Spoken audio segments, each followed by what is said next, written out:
My mother-in-law casually broke the news to my stunned self. We're going to be living together now. We just remodeled it into a duplex for convenience. The property is in your name, right, Emma? Sorry to bother you, but could you please cover the $80,000 remodeling bill? My mother-in-law and husband laughed triumphantly.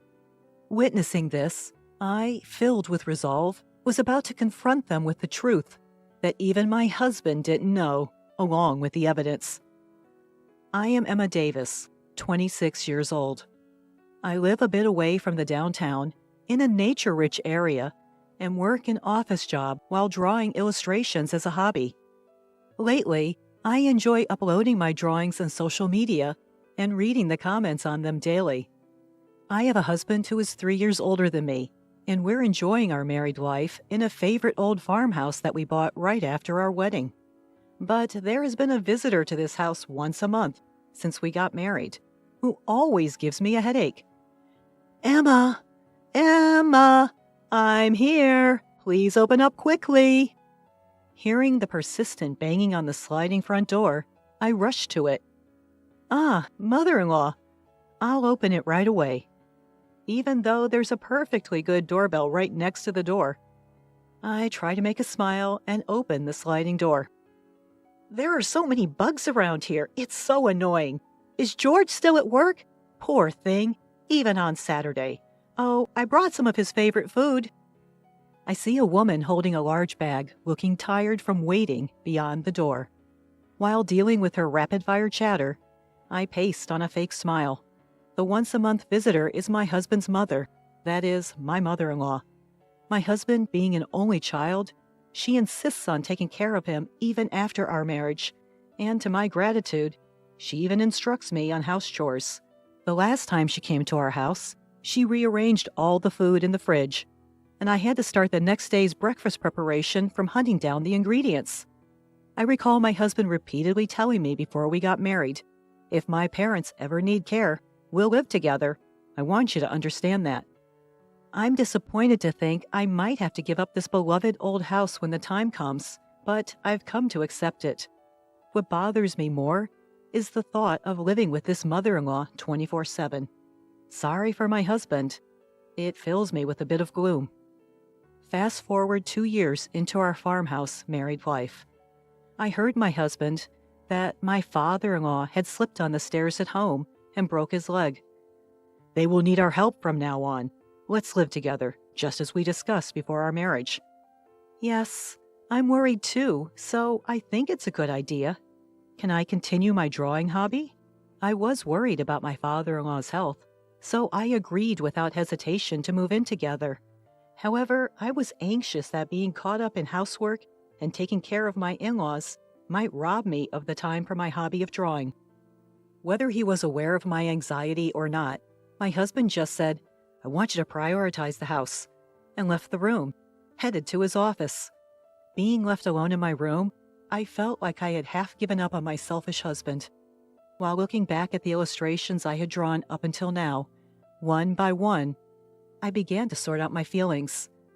Just as I had made up my mind to live with them, an unexpected event occurred.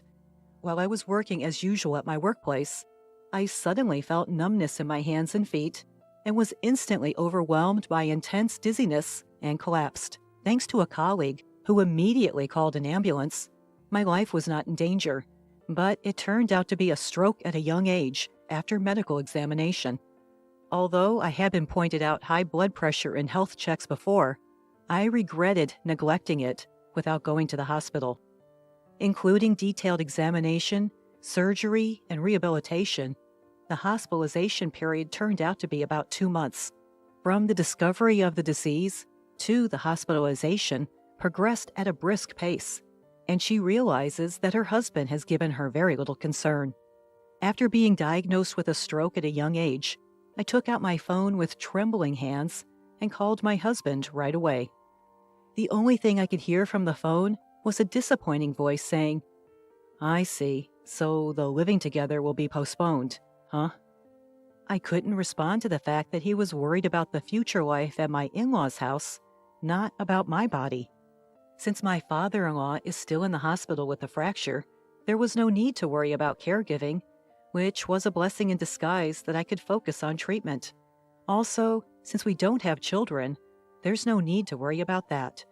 Suddenly, the face of my mother-in-law, who always says, "I want to see my grandchild's face soon," every time we meet, pops up, and as if to shake it off, I picked up the sketchbook nearby. Recently, I've been too busy preparing to live with my in-laws and going through examinations since I collapsed to have time for my favorite illustrations. Once I start living with my in-laws, I'll probably lose even more time to draw. I decided to think of this hospitalization period as the last free time that God has given me, and decided to fully enjoy my hobby. When this period is over, I decided in my heart to do my best for my husband and in-laws, whether it's housework or anything else. The 2-month hospital stay ended in a flash, and finally, the day of discharge. My husband casually asked if he should come to pick me up, but I wanted to spend some time alone until I got home, so I declined, feeling a bit guilty. While I was in the bus, I saw the familiar landscape outside the window and realized that I was already near home.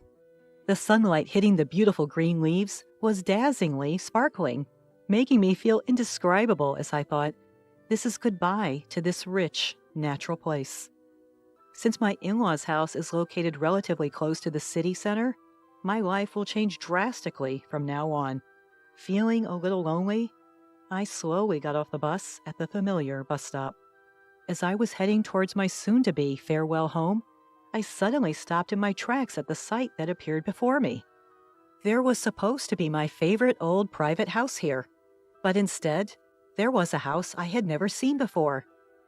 Since I had been in the hospital for about 2 months, I checked the position of the surrounding buildings and the way I came, wondering if I had mistaken the location.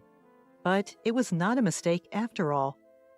There's no use wandering around, so I timidly pressed the intercom of the house. Then a familiar voice said, "Yes." The voice was undoubtedly my husband. Still feeling confused, I quietly answered, "It's Michelle," to the intercom. The front door creaked open, and my husband in his casual attire came out. "Aha, welcome home. You came home earlier than I expected.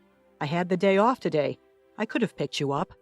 "George, what happened to our house? Why has it changed so much?" I interrupted my husband, who seemed relaxed, maybe just woke up, his hair mist, to ask my question with a sense of disbelief.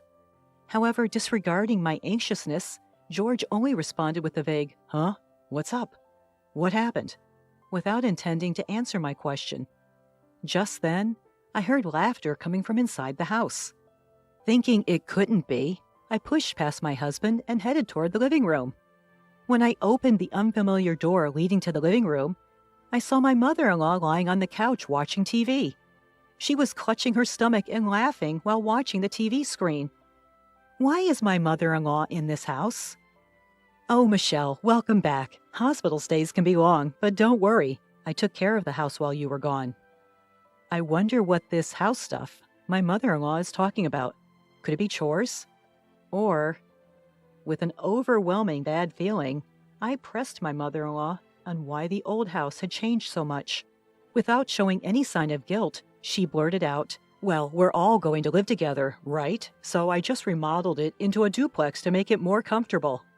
The phrase, "just remodeled it into a duplex," kept replaying in my mind.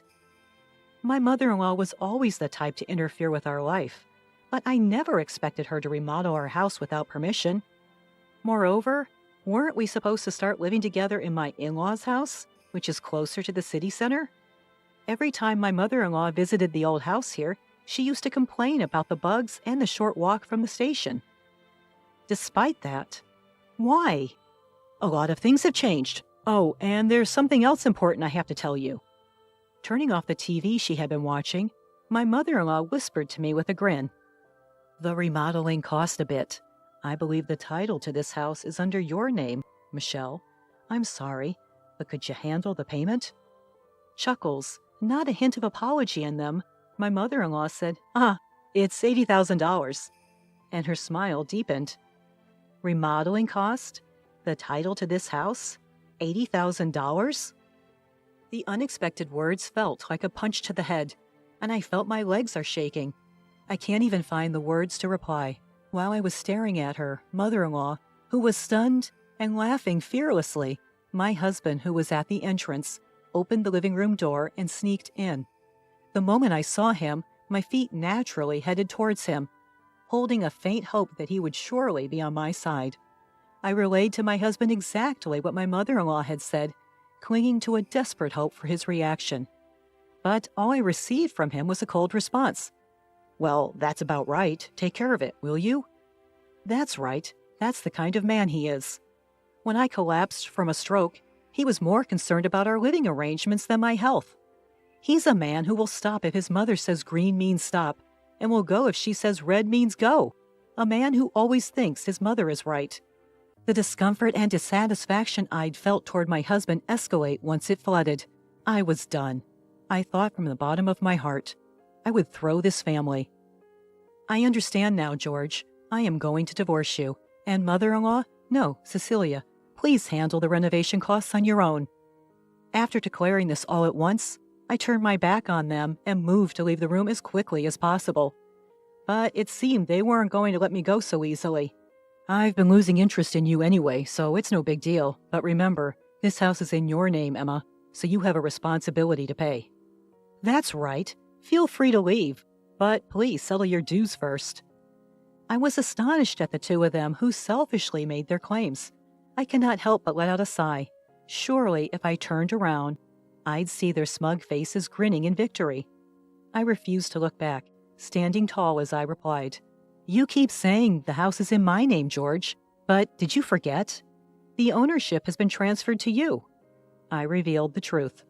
However, they only laughed at me and believed I was lying, just to avoid paying. That's when I brought up how George had asked me to change the property's ownership when we got married, as he didn't want the house to be in his wife's name for appearance's sake. Since I didn't particularly care about the property title, I had immediately transferred it to his name. Upon hearing this, the laughter of the two who had been so complacent until now abruptly stopped, and I could feel the panic gradually setting in. "I don't recall saying such a thing. There's no proof anyway." Anticipating this response, I turned back to face them, walked past them, and opened a drawer of a shelf from our old house. Let's see. It should be somewhere around... Ah, here it is. This is the proof. I took out a document from the drawer where the property and the house ownership were listed and showed it in front of their faces. When I carefully pointed to the part that said the ownership was in George's name, my husband's face turned pale. "That's fraud. I never thought you'd actually do it, and I definitely can't pay such a huge sum of $80,000. I was disgusted with my husband, who started yelling as soon as he realized the payment obligation was on him. Since a decent conversation seems impossible, let's communicate through lawyers from now on. Cecilia, your son seems to be in quite a pickle, so please take good care of him from now on." Beside my loud husband, I smiled at my mother-in-law, who was standing dazedly, and finally turned my back on them, leaving their home for good. After that, my husband called several times, but I chose to ignore him entirely, decide to communicate formally through a lawyer. Given our already strained relationship and problems with my mother-in-law, the divorce was settled without any issues. In addition, regarding the matter that my husband insistently shouted when he left, change of name is a fraud, was decided that there was an agreement between us because it was changed when they got married 2 years ago. My lawyer assured me with a smile that this is neither fraud nor anything illegal. With that, all the uncertainty inside me was completely dispelled. It seemed that the cost of renovating that house was supposed to be paid in full by me as soon as I got discharged from the hospital.